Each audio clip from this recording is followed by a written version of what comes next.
I scraped my knee with sandpaper. Then I knelt on a metal plate soaked in alcohol. A sharp pain suddenly hit me. My classmates were curious about what I was doing. I told them I wanted to win the marathon. They didn't believe me and mocked me as a freak. But so what? I didn't want to give up. My mother was in the hospital. I remember that day when she suddenly lost consciousness. I called the nurse, but I stood there, bewildered and unable to help. The nurse told me that my mother needed a miracle. But what kind of miracle was that? I didn't know. My teacher told me that if someone could win the marathon, it would be a miracle. I was overwhelmed. That was what my mother needed. So I started training for running. I had a friend ride a bicycle, tied me to a rope, and he rode while I ran behind. I soon became exhausted, but the bicycle wouldn't stop. I fell and was dragged for a distance. My friends told me to give up, but I refused. My mother was still waiting. I climbed hills with weights. I practiced running backwards on flat ground. I even jumped into an ice-cold swimming pool in winter. After 3 months of training,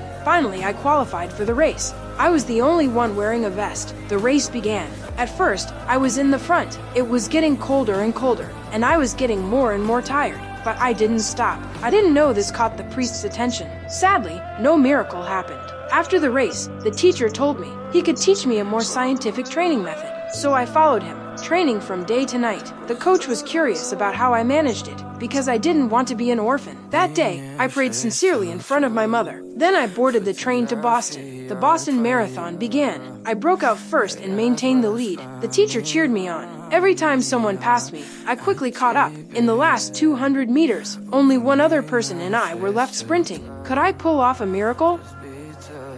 Finally, I was still a step too late. I sat on the ground and burst into tears. But I still made it to the hospital and handed the medal to my mother. The next second,